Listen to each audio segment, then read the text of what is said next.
అండి అందరికీ నమస్కారం. అందరూ బాగున్నారు కదా? Thank you for supporting my videos. Actually నిన్న నేను పెట్టాను కదా, ఈ H1B 100K గురించి కామెంట్లు వరదలాగా వస్తున్నాయి అనమాట. J1 నుంచి మారితే 100K కట్టాలా, F1 నుంచి మారితే 100K కట్టాలా, నేను ఇండియాలో ఉన్న స్టాంపింగ్ చేయించుకోలే 100K కట్టాలా. నాకు అర్థమైంది ఏంటంటే మోరల్లెస్ ఎవరు పెద్ద వీడియో చూసినట్టు అనిపించట్లేదు. ఎందుకంటే ప్రతి ఒక్క సినారియో మీరు అడిగిన కామెంట్లలో మెన్షన్ చేసిన ప్రతి సినారియో నేను నిన్న వీడియోలో కవర్ చేశా. ఆడియన్స్ రిటెన్షన్ అనే ఒకటి ఉంటుంది కదా యూట్యూబ్ లో, చూస్తే ఎట్లుంది తెలుసా, ఇట్లా స్టార్ట్ అయిన వీడియో ఇట్లా డ్రాప్ అయి ఇట్లా అయిపోయింది అనమాట. అంటే జనాలకి 2 నిమిషాల కన్నా ఎక్కువ చూసే ఓపిక లేదు, ఇన్ఫర్మేషన్ కావాలి. అంత కష్టపడి అంత ఇన్ఫర్మేషన్ గ్యాదర్ చేసి వీడియో చేశాను కదా, దాంట్లో మీరు కొంచెం ఓపికతో చూస్తే, నేను అడిగాను ఒకతను కామెంట్ లో ఒక సినారియో మెన్షన్ చేస్తే, నేను ఆల్రెడీ ఇది వీడియోలో కవర్ చేశాను కదండి, మీరు వీడియో చూడలేదా అంటే, ఆ స్టార్ట్ చేశానండి, కొద్దిగా పని ఉండి బయటకు వెళ్ళిపోయాడు, చూడలేదంట కామెంట్ లో పెట్టాడు. నాకు పనులనే ఉంటాయి, సో మోస్ట్ ప్రాబబ్లీ ప్రతి కామెంట్ కి నేను రిప్లై ఇస్తున్నా. క్లియర్ గా వీడియో చేసినప్పుడు దయచేసి మీరు లాస్ట్ వరకు చూడండి. ఎందుకంటే ఇన్స్టాగ్రామ్స్, రీల్స్, ఈ షార్ట్లు అలవాటు అయిపోయిన తర్వాత మనకు దరిద్రం ఏంటంటే ఒక్క నిమిషంలో మొత్తం ఇన్ఫర్మేషన్ తెలియాలంటారు. హైలీ ఇంపాసిబుల్ అండి ఇది. ఒక 10 నిమిషాలైనా 12 నిమిషాలైనా ఇంపార్టెంట్ వీడియో అనుకుంటే మనము ఓపికతోనే టైం తీసుకొని చూడాల్సిందే. సరే, నిన్న ఎవరెవరైనా సరే ఎందుకు వ్యూస్ కూడా లేవు, దానికి లైకులు లేవు, వ్యూస్ లేవు అంటే, నేను పెట్టడం లేట్ పెట్టాను, నాకైతే ఏమో తెలియదులే కానీ మరి కామెంట్లు అయితే వస్తున్నాయి మళ్ళీ. అంటే నాకు అర్థమైంది, ఆ కామెంట్లు అన్ని కూడా 2 నిమిషాల వీడియో చూసి నాకు H1 ఉంది ఏం చేయాలి, F1 ఉంది ఏం చేయాలి, L1 ఉంది ఏం చేయాలి, అన్నీ ఉన్నాయి దాంట్లో. సరే ఓకే, మనం టైం వేస్ట్ చేయదు కానీ ఇవాళ వీడియోలోకి వెళ్తే ఏంటంటే, నేను ఒక పవర్ పాయింట్ ప్రెజెంటేషన్ క్రియేట్ చేశా. పవర్ పాయింట్ ప్రెజెంటేషన్ లో క్లియర్ గా ప్రతి ఒక్క visa, every single status visa, inside out side, నాకున్న నాలెడ్జ్ ప్రకారం, నేను అటార్నీ కాదు, దీన్ని పట్టుకొని మళ్ళీ మీరు రూల్స్ ఫ్రేమ్ చేసుకోవద్దు.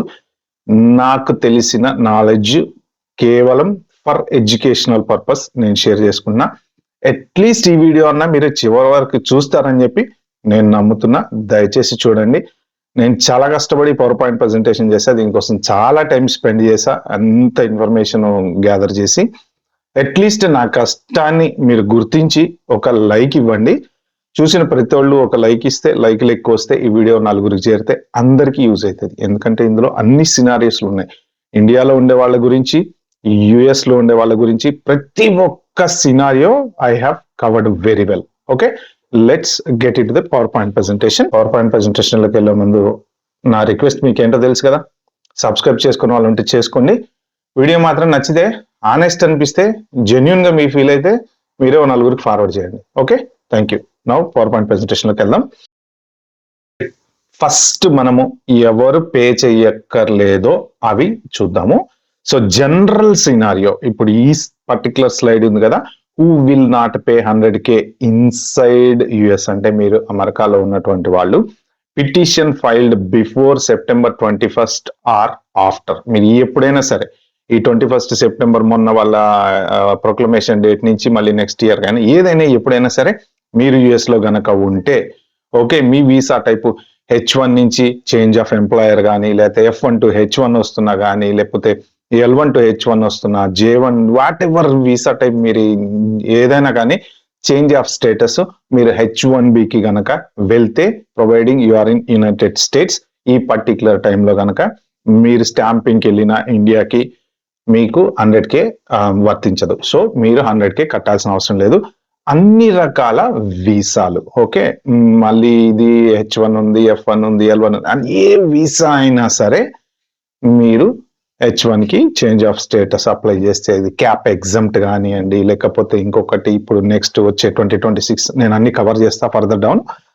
బట్ ఇది జనరల్ రూల్ ఏంటంటే, ఇన్సైడ్ ద యుఎస్ ఉన్నటువంటి వాళ్ళు ఎవరు కూడా 100K కట్టాల్సిన అవసరం లేదు. That including you go for stamping. Okay, next slide లోకి వెళ్దాం. రైట్, ఇక్కడ నేను కొన్ని సినారియోస్ మెన్షన్ చేశాను. ఈ సినారియోలో గనక మీ పర్టికులర్ వీసా గనక ఉంటే మీరు ఒక వీడియో పాస్ పెట్టుకొని ఆ సినారియో చూడండి. వీలైతే నేను ఈ పవర్ పాయింట్ ప్రెజెంటేషన్ కింద డిస్క్రిప్షన్ లో యాడ్ చేయడానికి ట్రై చేస్తా. లేదు అంటే ఎవరన్నా కామెంట్ మెన్షన్ చేయండి, మీ ఈమెయిల్ ఐడి ఏమైనా ఇస్తే నేను వాళ్ళకి పంపించడానికి ట్రై చేస్తా. Okay, Who will not pay 100K inside the visa types? No 100K fee, 25-26 applications. ఈ పర్టికులర్ టేబుల్ ఇంక్లూడింగ్ 25-26 అనమాట. ఎవరెవరు కట్టాల్సిన అవసరం లేదు. నేను ఎక్కువ టైం తీసుకోను, ఒక 2-3 సినారియోలు కవర్ చేస్తాను. మీరు వీడియో పాస్ పెట్టుకొని మిగిలినవి చూసుకోండి, ఎందుకంటే లెంగ్త్ 20-25 minutes అయిపోతుంది. మనకి 1-2 minutes లో చూసే వాళ్ళు ఎక్కువ ఉన్నారు కాబట్టి. H1B worker laid of, new employer files with in the 60-day grace period. Okay, valid status గుర్తుపెట్టుకోండి. మీరు వ్యాలిడ్ స్టేటస్ లో ఉన్నంత కాలం మీరు కట్టాల్సిన అవసరం లేదు, కానీ ఎప్పుడైతే అవుట్ ఆఫ్ స్టేటస్ అవుతారో అప్పుడు కట్టాలి, అది గుర్తుపెట్టుకోండి. ఓకే, ఒక సినారియో ఏంటంటే వ్యాలిడ్ స్టేటస్ లో ఉన్నారు కాబట్టి మీరు కట్టాల్సిన అవసరం లేదు. నెక్స్ట్ F1 నుంచి ఇప్పుడు మళ్ళీ H1కి వస్తున్నారు. For example F1 valid status ఉంటే మీరు కట్టాల్సిన అవసరం లేదు. ఓపీటీ కానీ స్టెమ్ ఓపీటీ కానీ what ever it is. Next J1 ఉంది, J1 నుంచి H1Bకి చేంజ్ ఆఫ్ స్టేటస్ అవుతున్నారు, కట్టాల్సిన అవసరం లేదు. సో ఇక మిగిలినవి మీరు చూసుకోండి, ఎందుకంటే మరి టూ మచ్ టైం వేస్ట్ చేయడం, ఆ టేబుల్ పాస్ పెట్టుకొని చూసుకోండి. ఓకే, నెక్స్ట్ స్లైడ్కి వెళ్తే ఎవరెవరు కట్టక్కర్లేదు. దీంట్లో అన్ని రకాల వీసాస్ నేను కవర్ చేశాను. F1 స్టూడెంట్, ఇవన్నీ చేంజ్ ఆఫ్ స్టేటస్ కి 20-26 అప్లికేషన్స్ అనమాట. మెయిన్ క్వశ్చన్ అందరికీ వచ్చేది ఏంటంటే 2026 లాటరీలో ఇది అప్లికబుల్ అని చెప్పి USCIS వాళ్ళు చెప్పారు కదా. కాబట్టి 2026 లో ఎవరెవరైతే, ఇది ఇన్సైడ్ యునైటెడ్ స్టేట్స్, మీరు అవుట్ సైడ్ ఇంకా నేను రాలేదు, వస్తా, వెయిట్ చేయండి. ఇన్సైడ్ యునైటెడ్ స్టేట్స్ ఉన్న వాళ్ళు ఏ వీసా నుంచి స్విచ్ అయినా సరే వాళ్ళు ఎవరెవరంటే, ఇప్పుడు for example F1 student direct H1 కొట్టాడు అనుకోండి లాటరీలో, అది కట్టాల్సిన అవసరం లేదు. ఇక అది లాటరీయా లేకపోతే శాలరీ బేస్డా, దాని గురించి మనం మళ్ళీ డిస్కషన్ వద్దు. అది వాళ్ళు ఏ రూల్ పెడతారో మనకు అనవసరం.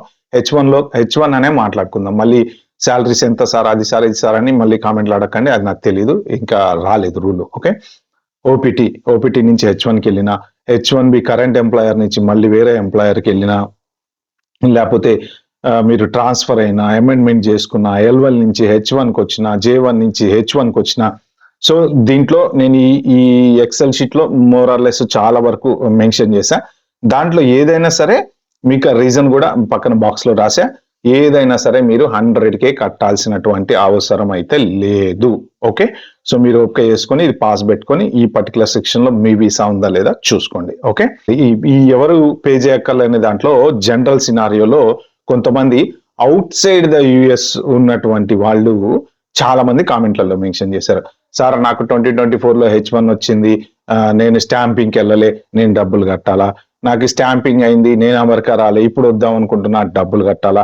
సో ఇలాంటి సినారియోలు అన్నిటికీ 21 సెప్టెంబర్ 2025 ప్రొక్లమేషన్ ఏదైతే వాళ్ళు ట్రంప్ అనౌన్స్ చేశాడో దానికన్నా ముందు గనక మీకు H1B వచ్చుంటే, మీరు జాగ్రత్తగా వినండి, దానికన్నా ముందు గనక మీకు H1B వచ్చుంటే, ఓకే, నేను ఇక్కడ మెన్షన్ చేస్తా చూడండి, even you have visa stamping or going for a visa stamping, 100K not applicable.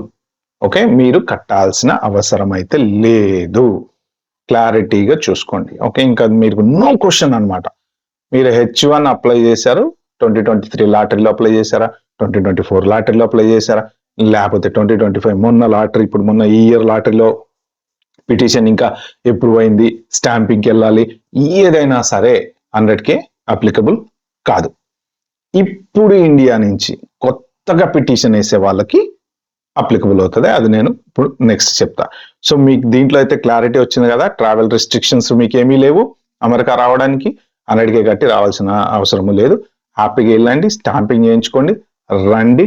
But నేను చెప్పేది ఒక్కటే సింపుల్, ఏంటంటే పోర్ట్ ఆఫ్ ఎంట్రీలో మాత్రం బీభత్సంగా ఆడుకుంటున్నారు. మీరు గనక ప్రూవ్ చేయగలిగితే, ఇప్పుడు చాలా మంది కామెంట్లలో మెన్షన్ చేశారు, సార్ మేము అమెరికా వద్దాం అనుకున్నాం, సార్ మేము అమెరికా వద్దాం అనుకున్నాం. ఉన్నోళ్ళేమో ఉద్యోగాలకు లేక ఏడుస్తుంటే కొత్త వాళ్ళు వద్దాం అనుకున్నారు. రండి, ఎవరి అదృష్టం ఎలా ఉంటుందో తెలియదు, హ్యాపీగా వెళ్ళండి, ట్రై చేసుకోండి, వస్తే జాబ్ చేసుకోండి. బట్ పోర్ట్ ఆఫ్ ఎంట్రీలో మాత్రం మీ కన్సల్టెంట్ సపోర్ట్ చేయకపోతే మీరు డిపోర్ట్ అయ్యే ఛాన్స్ అయితే 100% ఉంది, దాంట్లో డౌట్ అయితే ఏం లేదు. ఓకే, క్లయింట్ కంపెనీకి ఫోన్లు చేయటము, లేకపోతే క్లయింట్ ల్యాప్టాప్ లో లాగిన్ ఈమెయిల్స్ చెక్ చేసి చాలా డీటెయిల్స్ గా చెక్ చేస్తున్నారు. సో ఇంకా మనం టైం వేస్ట్ చేయొద్దు. నెక్స్ట్ స్లైడ్కి వెళ్ళిపోతే, హూ విల్ పే 100K, ఇది దీని మీద కాన్సన్ట్రేట్ చేయండి. ఎవరెవరైతే డబ్బులు కట్టాల్సిన వాళ్ళు ఉన్నారో వాళ్ళందరి లిస్ట్ దీంట్లో పెట్టాను నేను. దట్ ఇంక్లూడింగ్ మీరు అమెరికాలో ఉన్నా సరే కట్టాల్సి వస్తుంది. అదేంటి మేము అమెరికాలో ఉంటే 100K కట్టక్కర్లేదు అన్నారు కదా అంటే, దానికి కొన్ని సినారియోస్ ఉన్నాయి. నా నాలెడ్జ్ ప్రకారం నేను ఇక్కడ పెట్టా, మీరు మీ అటార్నీతో చెక్ చేసుకోండి. ఓకే.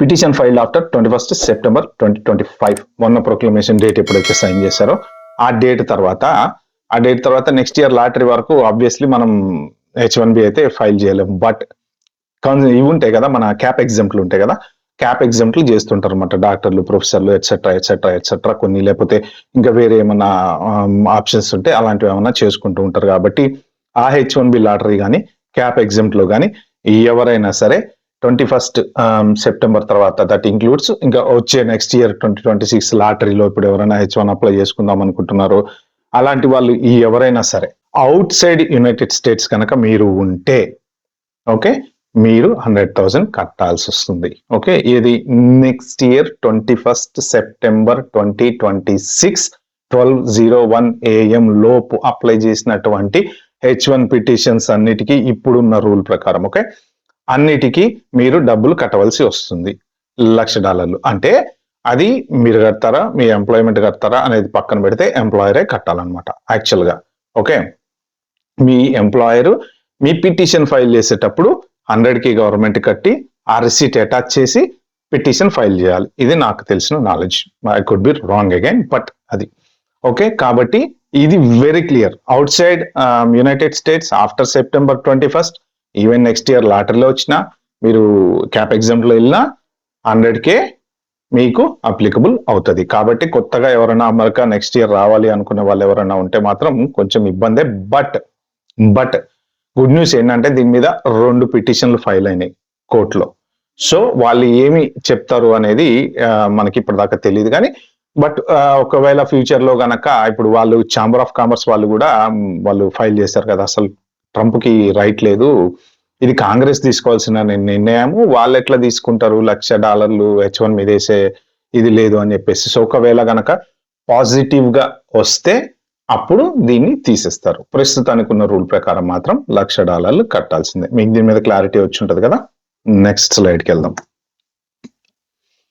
ఇక్కడ నేను మెన్షన్ చేసింది అమెరికాలో ఉండి $1,00,000 కట్టేవాళ్ళు. అదేంది అమెరికాలో ఉండి $1,00,000 ఎందుకు కట్టాలంటే ఎస్ కట్టాల్సి వస్తుంది. ఓకే, దాని రూల్ ప్రకారం చూస్తే okay, F1 student H1B lottery వచ్చింది next year 2026 for example, counsellor processing తీసుకున్నారు. నేను నిన్న వీడియోలో చెప్పాను. కౌన్సిలర్ ప్రాసెసింగ్ అంటే ఏంటి, ఆడ ఓపీటీ వాడుకుంటాడు, స్టెమ్ ఓపీటీ వాడుకుంటాడు, ఎప్పుడో ఇండియా వెళ్ళినప్పుడు స్టాంపింగ్ చేయించుకుంటా అనుకుంటాడు అనమాట. అంటే నువ్వు స్టాంపింగ్ బయటకు వెళ్తున్నావు కదా, మళ్ళీ వచ్చేటప్పుడు $1,00,000 కట్టాల్సిందే. అప్పటి వరకు కట్టక్కర్లా. ఓకే, అప్పటి వరకు నువ్వు అమెరికాలో ఉండొచ్చు. ఎప్పుడైతే స్టాంపింగ్ పోతావో 1,00,000 కట్టుకుని రావాలి. మీ కంపెనీ 1,00,000 కట్టి నిన్ను లోపలికి రానియాలి. ఓకే, ఇది ఒక scenario. Next student abroad after graduation, చదువు అయిపోయింది వెళ్ళిపోయినా మళ్ళీ H1 అప్లై చేసుకున్నాం అనుకున్నాం, ఆబ్వియస్లీ కట్టాల్సిందే. Okay, H1B currently abroad, expired or left US, మీకు ఇప్పుడు లే ఆఫ్ చేశారో whatever it is, for some reason India వెళ్ళిపోయారు, మళ్ళీ H1 అప్లై చేసుకుని మళ్ళీ వద్దాం అనుకుంటున్నారు, మీరు ఇక్కడ ఉన్నది లెక్క రాదిగా, ఇండియా వెళ్ళిపోయారు కాబట్టి కట్టాల్సిందే అనమాట. న్యూ పిటిషన్ కిందకు వస్తుంది అది. Okay, intra company transfers, employers file a new H1B petition via consular processing. Consular processing అంటేనే వీసా స్టాంపింగ్ అని అర్థం అనమాట. ఓకే, చాలా మందికి తెలియదు ఇది. కౌన్సిలర్ ప్రాసెసింగ్ అంటే ఎన్నెన్నో అనుకుంటారు, కానీ ఎప్పుడైతే మీరు కౌన్సిలర్ ప్రాసెసింగ్ నోటిఫికేషన్ అనేది మీకు వస్తుందో మీరు వెళ్ళి స్టాంపింగ్ చేయించుకొని రావాలి అంతే. స్టాంపింగ్ చేయించుకుని ఎంటర్ అయినప్పుడు డబ్బులు కట్టాలి, అది రూల్ అనమాట. ఓకే, ఇక ఇక్కడ H4 నుంచి మీరు H1 కి మారారు, మీరు అబ్రాడ్ లో ఉన్నారు, ఇంకా రాలే అమెరికా, లేకపోతే వచ్చి హాలిడేస్కి వెళ్ళారు, అక్కడి నుంచి H1 స్విచ్ చేసుకుందాం అనుకుంటున్నారు. ఇట్లాంటి సినారియోలు అన్ని కింద నేను రాసా, వీడియో పాస్ పెట్టుకోండి, మీ సినారియో ప్రతిదీ చూడండి. ఓకే, ఎందుకంటే మళ్ళీ టైం టూ మచ్ లెంగ్త్ ఎక్కువైపోతుంటుంది, ఇప్పటికే చాలా డ్రాగ్ అయిపోయింది. ఓకే, నెక్స్ట్ స్లైడ్ లోకి వెళ్తే దీంట్లో కూడా 100,000 కట్టాల్సిన వాళ్ళే ఉన్నారు ఈ లిస్ట్ లో కూడా. ఎవరెవరంటే ఇవి ఇన్సైడ్ ది US లో ఉండే వాళ్ళకి వెరీ ఇంపార్టెంట్ సినారియోస్ అనమాట. నేను పర్టికులర్ గా స్పెషల్ గా థింక్ చేసి మరి కొన్ని సినారియోస్ కొంచెం రీసెర్చ్ చేసి రాశాను నేను. H1B worker laid of, file B1 with in 60 days, pending but not approved. Okay, pending status లో ఉంటే మీకు స్టేటస్ లీగల్ స్టేటస్ కాదు అది. పెండింగ్ ఏంటంటే అప్లికేషన్ రిజెక్ట్ అవ్వచ్చు, లేకపోతే అప్రూవ్ అవ్వచ్చు, మీకు తెలియదుగా. రేపు పొద్దున ఆడు రిజెక్ట్ అన్నాడు అనుకోండి, తట్టబుట్ట సర్దుకోవాల్సింది అప్పటికప్పుడు. అంటే దాని అర్థం ఏంటి, pending status is not a valid legal status అనమాట. మీరు అప్లికేషన్ పెట్టారు, వెయిట్ చేస్తున్నారు, ఆ పర్టికులర్ టైంలో కనుక మీది B1 పెండింగ్ లో ఉంది కాబట్టి మళ్ళీ H1 కొత్త ఎంప్లాయర్ వచ్చి మళ్ళీ 2026 లో H1 అప్లై చేసేసుకున్నారు అనుకోండి, ఎల్సీఏ పెట్టి ఎల్సీ అప్లై చేసి అన్ని చేసి అప్పుడు మళ్ళీ ఇండియా వెళ్ళినప్పుడు 100,000 కట్టుకుని వెనక్కి రావాలన్నమాట. ఆ రూల్లో ఉంటారు. యాజ్ లాంగ్ యాజ్ మీరు అమెరికాలో ఉన్నంత వరకు ఓకే, H1 అప్రూవ్ అయ్యి ఎప్పుడైతే వెళ్ళి వెనక్కి వస్తారో అప్పుడు 100K అప్లికబుల్ అవుద్దని నేను అనుకుంటున్నా. ఓకే, నెక్స్ట్ మీరు H1B worker laid of. Okay, 60 day grace period దాటిపోయింది, మీరు అవుట్ ఆఫ్ స్టేటస్ అయిపోతారు. మీరు B1 అప్లై చేయలేదు, 61 డేనో లేకపోతే 70th డేనో అలాగే ఉండిపోయారు అక్కడ. ఓ 10 రోజుల తర్వాత జాబ్ వచ్చింది, అప్పుడు మళ్ళీ H1 వేసుకుంటారు. మీరు పర్ఫెక్ట్లీ ఇల్లీగల్ స్టేటస్ లో ఉన్నట్టు లెక్క. మీరు H1 వేసుకున్నా సరే, H1 వస్తే రావచ్చేమో కానీ వెళ్ళి మళ్ళీ వెనక్కి రావాలన్నమాట డబ్బులు కట్టి. ఓకే, అలాగా కొన్ని scenarios. B1 B2 visitor visa, J1 program end అయిపోయింది, L1 వీసా ఎక్స్పైర్ అయిపోయింది. ఇలాంటి కొన్ని ఇంపార్టెంట్ సినారియోస్ నేను ఇక్కడ మెన్షన్ చేశాను. వీడియో పాస్ పెట్టుకొని మీ సినారియో దాంట్లో ఏమైనా ఉందేమో చూసుకోండి. Okay, next out and out the last clear గా క్లారిటీగా ఇది చూడండి. You are out of status. చూడండి ఇక్కడ, if you are out of status pending unapproved B1 B2 or outside United States, your new H1B petition will be consular processing and your employer must pay 100K fee. Okay, ఇది actual final rule. దీని అయితే change చేయగలిగేది ఏం లేదు. So నాకు తెలిసినంత వరకు నాకున్న నాలెడ్జ్ లో నేను షేర్ చేసుకున్నా. వీటన్నిటిలో మీ వీసా గనక ఏదన్నా ఉంటే మీరు అటార్నీతో చెక్ చేసుకొని ఆ పాయింట్ కరెక్టా కాదా మీరు వాళ్ళ దగ్గర నుంచి ఇన్ఫర్మేషన్ తెచ్చుకోండి. ఎందుకంటే వాళ్ళు చెప్తే లీగల్ గా చెప్పినట్టు. నేనేంటంటే జనరల్ గా మన ఏది ఇన్ఫర్మేషన్ పర్పస్ షేర్ చేశాను అనమాట. అట్లీస్ట్ హోప్ ఈ వీడియో అయినా మీరు చివరిదాకా చూసుంటారని నమ్ముతున్నాను నేను. సో చివరిదాకా డెఫినెట్ గా మీరు కనుక చూస్తుంటే మాత్రం కింద మెన్షన్ చేయండి కామెంట్ లో, ఎస్ నేను లాస్ట్ దాకా చూసాను. అట్లీస్ట్ నాకు ఎంతమంది చూస్తున్నారో అన్నది తెలుస్తుంది ఆ విషయం. ఓకే, ఇది మాత్రం మీకు నచ్చితే ఎవరికైనా యూజ్ అవుతుంది మీ ఫ్రెండ్స్ కి అనుకుంటే షేర్ అయితే చేయండి. Okay friends, bye bye and wait for the next video. Next వీడియోలో ఒక ఇంపార్టెంట్ ఇన్ఫర్మేషన్ చెప్పబోతున్నా నేను. దొంగల భయం, అమెరికాలో దొంగల భయం, అబ్రాడ్ లో దొంగల భయం ఎందుకబ్బా అనేది మనం మాట్లాడుకుందాం. Okay, bye bye, enjoy the day.